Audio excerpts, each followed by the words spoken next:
Sebenarnya Zionism itu kolosal atau sepi. Tapi kalau dari satu ayat, yaitu Yesaya 43 ayat 6 ya. Di situ memang kalau dari terjemahan, semua terjemahan itu mencong ya. Yang plural sebenarnya itu singular ya. Ya, gawat juga ya. Sesuatu kata benda yang jamak itu tidak sesuai dengan yang di teks. Yang di teks sebenarnya bukan jamak tapi tunggal. Nah, di situ disebutkan akan diundang atau hijrah dari ujung bumi ya, bukan ujung-ujung bumi, ujung bumi. Kalau dikaitkan dengan timur ya bisa jadi, tapi istilahnya ujung bumi. Dan yang disebut datangkanlah itu bukan laki-laki dalam arti jamak, tapi laki-laki dalam arti tunggal, seorang laki-laki. Begitupun juga perempuan, bukan perempuan jamak, tapi perempuan tunggal, seorang perempuan. A son and a daughter. Sepasang itu, satu laki-laki, satu perempuan yang berhak ke sana. Yang diundang oleh Tuhan cuma 2 orang. Kok berdasarkan ayat itu ya? Yang lain gimana? Ya nggak ada urusan, nggak boleh itu main datang, kemudian merampas, memaksa, mengusir penduduk setempat. Itu kan penodaan nama Tuhan tuh, disangka Tuhan zolim kan? Enggak. Jadi yang diundang itu 2 orang. Terserah deh siapa aja, tinggal di deteksi yang pas siapa aja itu 2 orang itu. Nah itu 2 yang ke sana. Kalau selebihnya itu juga kalau disebut Bani Israel ya, itu lewat matrilineal, dari garis ibu.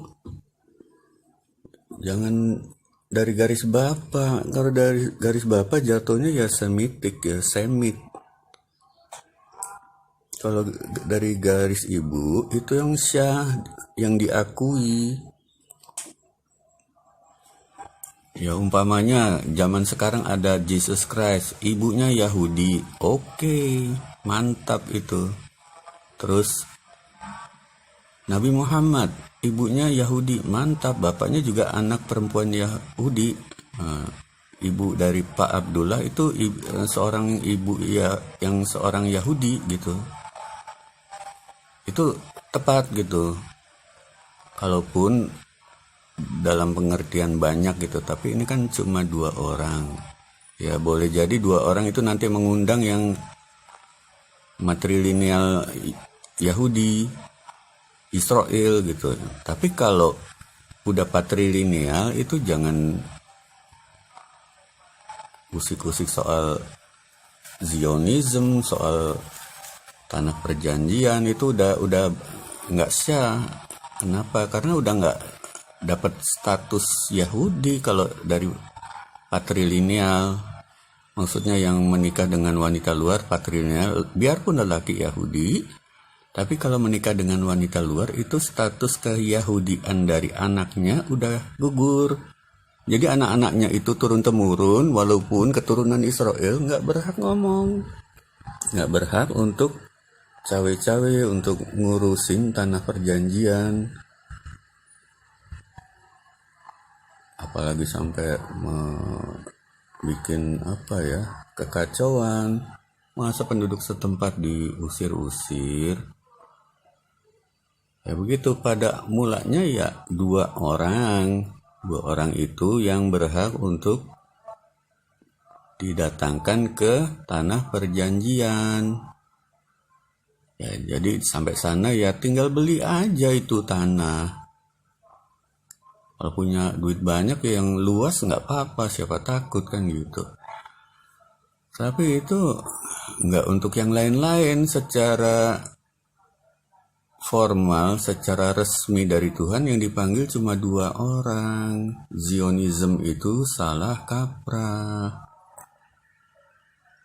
Nah, bagaimana kalau memang mau ketemu lagi, ya udah pada ketemu itu tanpa disadari. Yang nggak bersilsilah itu tiba-tiba mempunyai karakter dari yang dinubuatkan oleh Nabi Yakub alias Israel. Ya, di Indonesia itu banyak itu Bani Israel, cuman udah jadi Muslim. Yang pakar makanan itu udah pasti dari Acer itu. Kalau kita percaya pada ramalan nubuat Nabi Yakub itu dari langit tuh. Nubuatnya dari langit itu. Kalau ada sekelompok orang di suatu kawasan makanannya itu mewah, kaya, dan layak untuk disuguhkan kepada seorang raja, itu ya Acer lah. Cuman Acernya yang mana, batang hidungnya yang mana, ya tinggal diteliti silsilahnya gitu ya. Tapi kalau udah nggak bersilsilah ya repot lagi. Atau ya setiap yang punya restoran gitu dan terbukti restorannya bukan restoran abal-abal, kalau mie ayam asli, bukan mie ayam tikus. Dan orang-orang gemar dengan mie ayamnya, itu bisa diduga Acer gitu. Tapi ya Acer kan di antara putra-putra Nabi Yakub itu dibilang yang paling diberkati, yaitu sehingga orang-orang saudara-saudaranya itu diperintahkan untuk mengutamakan si Acer ini. Anak-anak Acer ini harus dijadikan kecintaan begitu ya, difavoritkan. Itu penting apa ya, penting supaya menciptakan kestabilan dunia lah, dimulai dari perdamaian yang tidak dipaksakan gitu. Kita nggak tahu mana keturunan Acer, tapi tahu-tahu orang luar itu cenderung kepada Indonesia, ya makanannya, ya orangnya, ya pemandangannya. Itu sampai mereka nggak malu bilang Indonesia lebih baik dari negaranya. Kita kan bingung, ini nasionalismenya gimana ini, kok negara sendiri dikalahin. Tapi emang begitu, itu fenomena dari dunia begitu. Kalau orang udah kenal Indonesia, itu mereka rasanya pengen tinggal di sini, dan nasionalisme mereka itu menguap. Ya gitu, itu fenomena suatu bentuk ya bisa terduga mereka juga saudara secara silsilah, walaupun mungkin mereka nggak memelihara silsilah, dan orang Indonesia yang Acer itu juga tidak memelihara silsilah. Jadi silsilah ini bisa diselesaikan dengan hal-hal sosiologis seperti itu, bahwa ada sekelompok orang yang kelihatannya berbeda latar belakang ras, kok bisa nyambung gitu ya. Itu Acer itu artinya yang saudaranya itu bisa jadi juga Bani Israel, cuman yang baik, yang keturunan Nabi, yang ya nabi-nabi Bani Israel kan itu citra positif dari Bani Israel kan. Ya bisa jadi begitu, bukan keturunan yang suka membangkang gitu kan ya. Itu yang begitu ya kemungkinan Yahudi patrilineal yang sudah tidak ada status keyahudian, mereka menganggap dirinya sebagai Yahudi. Ya Nabi Isa bilang Yahudi palsu, sinagog setan gitu ya. Tapi kalau Yahudi asli itu ya karakternya kayak orang bule yang baik ke kita gitu, yang tulus. Makanya kita sampai motret-motret mereka kalau ada. Kan bingung ini fenomena apa ini? Kok turis datang kita potret ya? Selfie bareng. Ya itu artinya mereka itu bersaudara sebenarnya atau satu keturunan dulunya. Ya keturunannya yang pasti Ibrahim lah.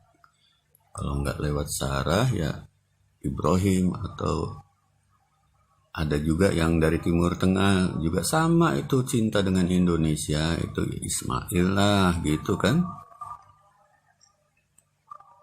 Jadi analisa keturunan begini penting juga untuk menciptakan stabilitas di antara umat manusia gitu. Dan bagusnya Acer ini kan nggak menonjolkan diri, dan kita nggak tahu mana yang Acer gitu. Tahu-tahu Acer ini sudah dimuliakan oleh saudara-saudaranya. Itu alamiah, ya bisa alamiah, bisa juga karena mereka membaca kitab suci gitu kan. Oh ini cocok dengan Acer. Pantesan gue merasa nyaman di sini di Indonesia begitu. Mungkin mereka mikir gitu. Sementara yang tidak akrab dengan agama, dengan Bible, mereka ya otomatis aja, alamiah aja, dia seneng dengan Indonesia. Nah, apakah ini skema dari Zionism versi Indonesia ya? Tapi ini bukan Zionism, ini nggak ada kaitan dengan dulu kita punya tanah terus dirampas. Ayo balikin, pergi kau. Nggak ada itu. Yang ada itu saling hormat, saling cinta. Begitu yang ada begitu. Tinggal selebihnya diatur ini ya, apa namanya? Ditentukan langkah yang tepat gitu. Kalau mereka kesini jadi digital nomad, ya itu sebuah kerinduan tersendiri untuk tinggal di Indonesia. Tapi memang betul untuk jadi warga negara Indonesia itu memang sulit, nggak boleh sebegitu gampang. Harus dengan prosedur yang ketat. Ya nggak apa-apa, mereka tinggal di sini aja kan, terus sampai memenuhi syarat ya jadi warga negara Indonesia. Kalau nggak pun juga nggak apa-apa kan. Itu secara alamiah emang udah berlaku itu yang dinubuatkan oleh Nabi Yakub. Saudara-saudaranya mengutamakan Acer. Acer itu Indonesia, itu baru Acer, belum yang lain. Di mana itu di Aceh ada Menasa. Itu kemungkinan besar pengabadian nama Menasa bin Yusuf di tanah Aceh.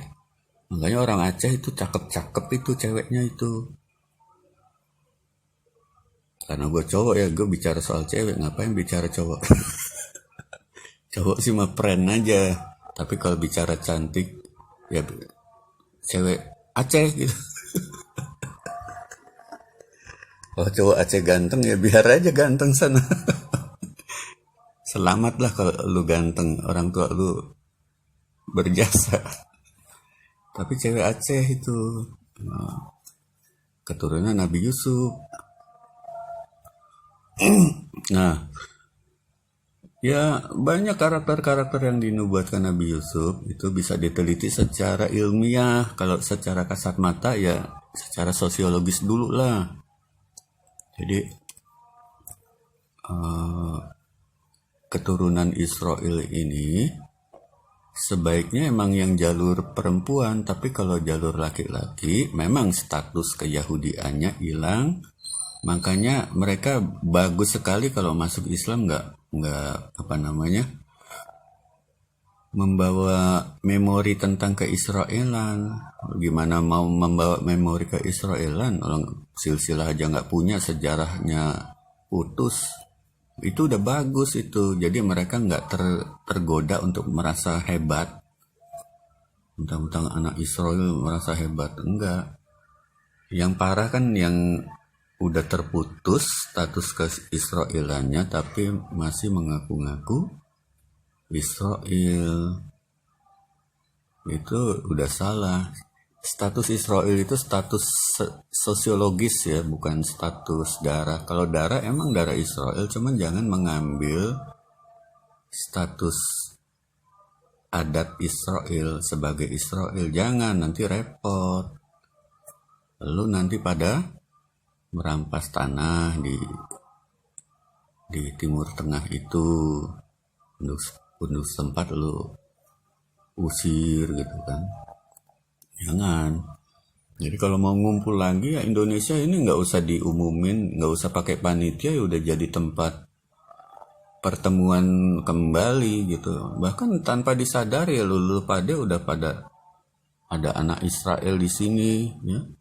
Baik asli maupun nggak asli ya, terserah dah. Yang penting lu udah pada bisa bersaudara secara alamiah, sehingga orang dunia luar itu kok bisa ya satu negara yang berbagai suku saling akur gitu ya. Itu masalah darah juga sih kan.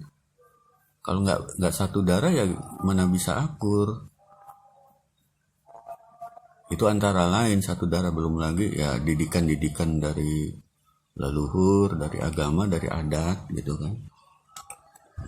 Jadi gitu, Zionism itu udah masa lalu, tapi kalaupun mau ngumpul lagi ya mengumpul dalam konteks sosiologis aja. Yang bisa akur ya akur sana. Tapi kalau masih mengaku keturunan Israel tapi nggak bisa akur, tukang tipu, tukang menyembunyikan kitab, itu ya bukan keturunan Adam. Keturunan Adam itu manusia. Yang bukan keturunan Adam itu doyan bohong. Demi apa? Demi belis. Jangan sampai gitu. Yang penting tetap semangat dan tetap rendah hati. Try this at home.